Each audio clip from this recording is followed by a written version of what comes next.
Episode 92, the Pixels 101 show. Today gets a little nerdy, but you're going to learn the fundamentals and basics of pixels and sizing and preparing images and videos for online, and you are listening to episode number 92 of Mike Murphy Unplugged.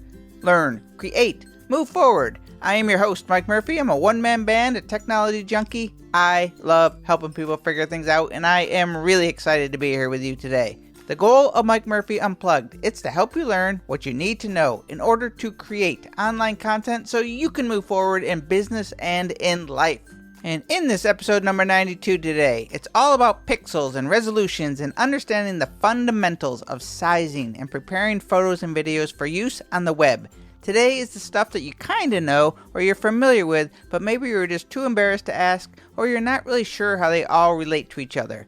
I have a future episode on the exact dimensions you're going to need to upload to Instagram and other social media channels, but today is the building block or the 101 show. I'm going to start off with the basics of pixels and dimensions, such as what are pixels, what is resolution and PPI, what is 720p, 1080p, what is aspect ratio. All of these things are the fundamentals that you're going to learn today. And I'm also make sure that you check the show notes at mikemurphy.co/EP92, as I will include full descriptions and include some helpful resources in there as well. So let's get into it. Some common key terms made simple that once you understand how they all work together, the process of preparing photos and videos for online content makes a whole lot more sense. So number one, pixels. This is a surface level description, but when you hear 1080p to describe video, or maybe you read somewhere you need to upload videos at 1920p by 1080p, or 1920px by 1080px, the P or the px stands for pixels. Digital photos or videos are made up of individual pixel units, and when an image looks nice and clear and sharp, we don't see those individual pixel units. However, when an image or a video looks bad, we often say that it looks pixelated because you can see the blurring of those individual pixels, which is usually caused by a low pixel count or density, or is often caused from sizing incorrectly, or maybe taking a small or a low resolution file and enlarging it. So just think of a pixel as one tiny digital unit. A whole bunch together turns into a photo or a video, and the smaller the pixel and the tighter that they're all packed together, the higher the quality. And one of the main challenges of working with photos and videos is that the greater the quality, that often comes with a larger file size, which is something we always have to deal with when we're dealing with the web or online usage. And a tip when it comes to sizing, it's always better to make things smaller than it is to take a smaller photo or video and try to enlarge it. Okay? So number two, resolution and PPI. This gets tricky. It's not really cut and dry here, as everything really does play off each other. There's camera sensors and lights and lenses, but today's purposes, photos are often described as high or low res. That is referring to the resolution, which has to do with the number or the density of individual pixels in an image and how tightly they are packed together. And you don't use the terms low res or high res with video. You would use standard def or high def or now 4K, etc. High res usually means that the photo is suitable for printing, and they're usually sized at the dimension that you want to print, such as 5 by 7 inches at 300 ppi, or pixels per inch. Just also note, you might see DPI after the 300. That stands for dots per inch. That's really only used in the printing world. But PPI and DPI, they're so misused and confused, the photo and video community pretty much lets it slide. But we are going to be using PPI. That stands for pixels per inch, okay? So just know that the reason that high-res photos look better than low-res photos when printing is that there are more pixels per inch, okay? Low-res photos, they're intended for use on the web and on screens and monitors. They're traditionally sized using pixel dimensions, not inches. So for example, the size that you would do for your iPad is 2048 pixels by 1536 pixels at 72 or 96 ppi, or pixels per inch. But with Retina, 4K, 5K, and even 8K monitors getting better and creeping up on the market, 72 ppi, a lot of people are suggesting bump it up to 96 ppi or even up to 150 ppi. But you don't really need to stress about these that much. You're looking for the right dimensions and the quality minimal size more than the ppi that you're at. It really only matters when you want to go to print for most scenarios, okay? So don't get hung up on these numbers. I just want you to know how they relate so when you are sizing and trying to troubleshoot, you don't get stuck in these areas. The file size is going to increase when you go from 72 to 96 to 150 ppi. So if the file looks great at 72, keep it that way. That way you will reduce the file size and maintain a high quality. The pro tip: export at the very lowest settings possible so that look great to your eye. And as soon as you see the quality go down, you bump it up a little so you get the lowest file size, high quality. I'm going to say that over and over again because that's what we're trying for. It's a little dance. It often requires trial and error. You'll get used to it as the more you practice.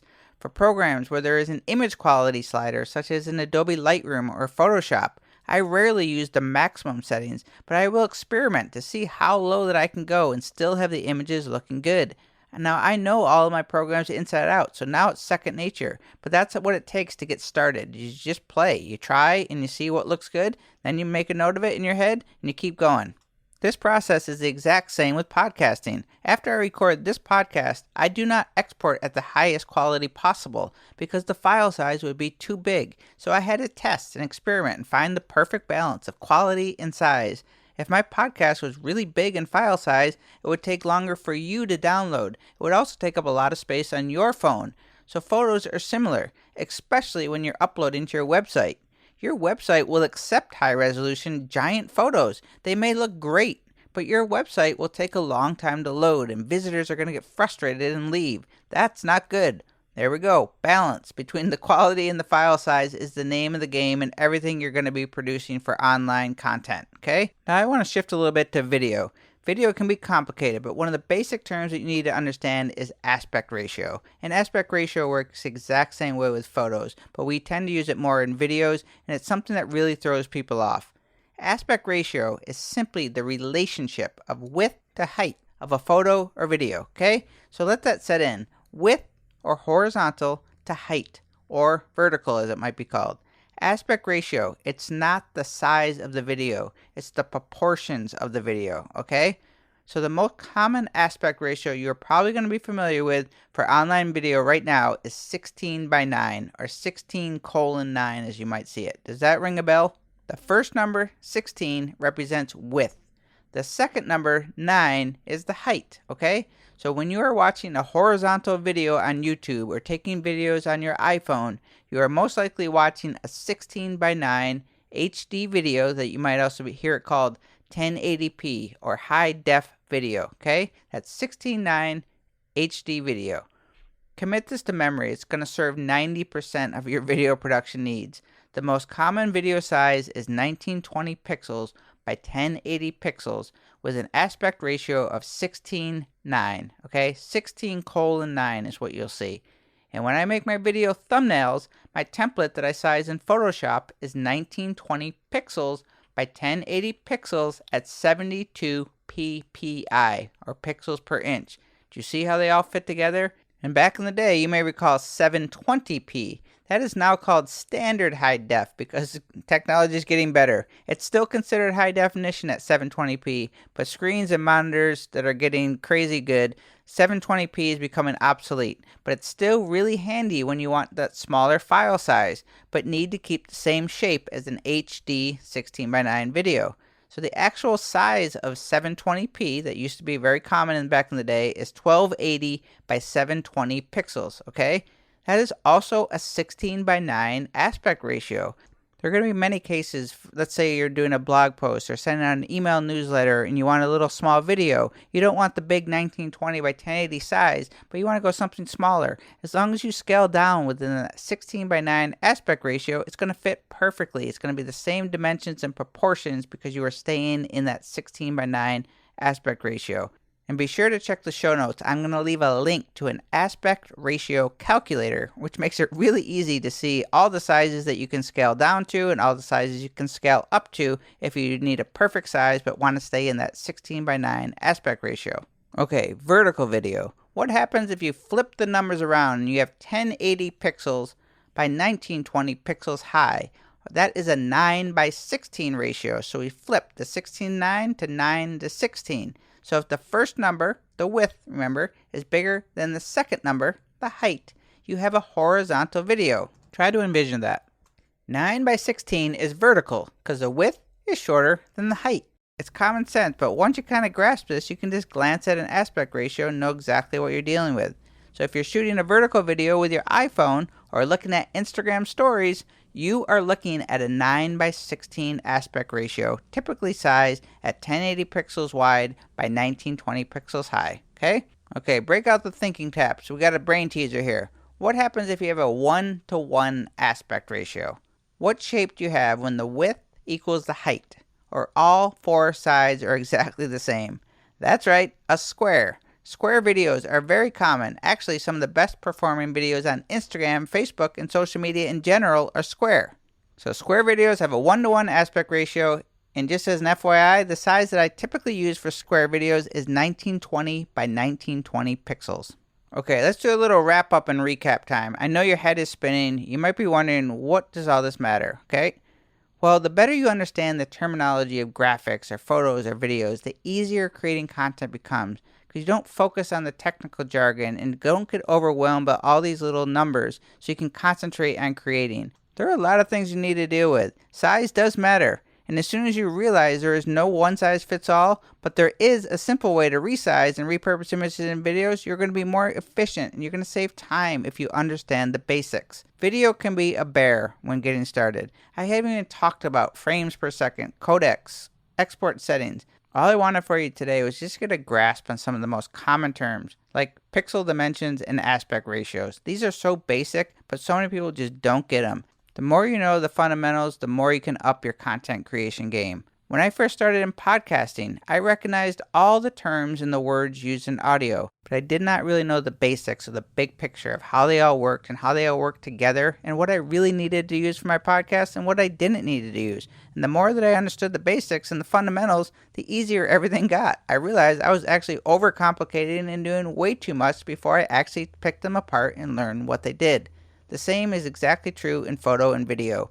When you first get started, you are overwhelmed. You're confused by all the terms, so you just start moving things and hoping you're doing it right.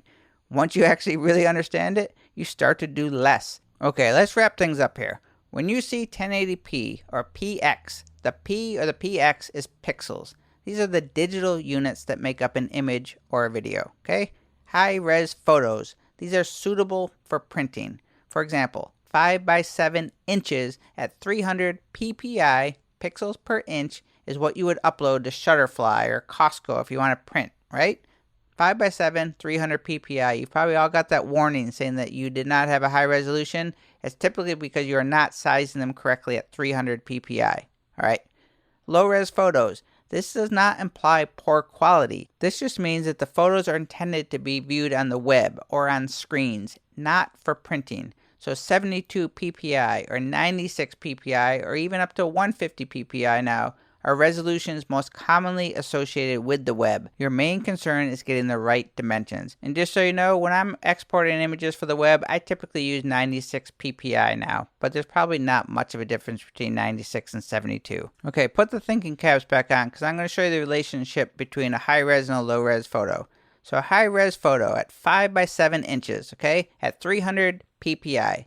If you multiply the 5:7 times 300 ppi, so the inches are the dimensions by the resolutions, you get 1500 pixels by 2100 pixels, okay? All I did, I multiplied 5 by 300 to get 1500. I multiplied 7 by 300 to get 2100, okay? So we there, 1500 pixels by 2100 pixels. That's the high resolution photo at 300 ppi, okay? So if we take that exact same file and only change the ppi from 300 to 72, so we'd go from the high res to the low res, but keep everything the same, it's still a 5:7, the pixel count will go down on the 72 ppi to 360 pixels by 504 pixels. That's a big difference. So the high res was 1500 pixels by 2100. Now the new file, just changing that ppi from 300 to 72, is at 360 by 504 pixels, okay? So the low resolution might look great and shiny on a monitor, but there is less information or pixels, so if you go to print that, it is not going to look nearly as good as the high resolution. And a common rookie question and rookie mistake, changing the PPI does not affect the image at all. So changing from 72 to 300 PPI is not going to improve your image. It really only has to do with printing. If the image is bad to start with, it's going to be bad regardless of the PPI. And finally, the wrap up on aspect ratio. Again, this is for photo and video, but we're talking mostly for video. You just need to know this: 16 by 9, 9 by 16, 1 by 1. Those are going to get you very far today. And just know that the first number, the 16, is going to be the width. Okay? The second number, 9, will always be referring to the height. So if the width is more than the height, then you have a horizontal video. If the height is more than the width, you got it, vertical. And if it's 1 to 1, they are the exact same size. Therefore, it is a square. Okay? So I know we covered a lot of confusing terms, but just know this: there is no one size fits all. There's no easy button when you're creating graphics, photos, or videos for the web. So don't get frustrated. That is why it's more important than ever to learn these basics. It is a non-stop dance trying to balance quality, file size. Sure, you can upload a high-resolution 300 ppi image in its glory to your website. Again, it's going to take a long time for your website, a long time for it to load, and you have dozens of more huge images. Your visitors are not going to have a good experience on your site. A lot of people get lazy with this. The program might accept it, but it doesn't mean it's the right thing to do. You need to know these things. So you could fix that by saving at 72 dpi or lower image quality than the maximum. These are things that you need to know. Pinterest, Twitter, Facebook, Instagram, YouTube, they all have different size requirements and options. So the more the fundamentals you understand, the better you're going to be, especially when you're repurposing content. Knowing that video does not care about 72 or 300 ppi is a good start, or that a 16 by 9 aspect ratio simply means width to height. So if you have a video that's 720 by 1280p, it's going to work in Instagram stories exactly like that video size at 1080p by 1920 because they have the same aspect ratios that Instagram stories needs. You want to put just a small little video as a little accent piece in your email newsletter or somewhere on a little blog post, but 1920 pixels by 1080 pixels is way too big. So maybe use a 640 by 360. Same aspect ratio as 16 by 9. It's going to fit in that space, but it might be the perfect size. And reducing the pixel dimensions is a piece of cake when you're using the same aspect ratio. So the world of video and content creation, photos, graphics, we're just getting started. And while technology and platforms keep getting smarter and easier, and knowing the basics and the fundamentals is what makes the good great. And if you are stuck with any of this, all you need to do is reach out to me on social media or mike@mikemurphy.co. Be sure to visit the show notes at mikemurphy.co/EP92. I'll have links to everything we discussed today and that link to the aspect ratio calculator, which is something that I use all the time. And I thank you for joining me today. I hope you join my one-man band, and together we can learn, create, and move forward. Cheers.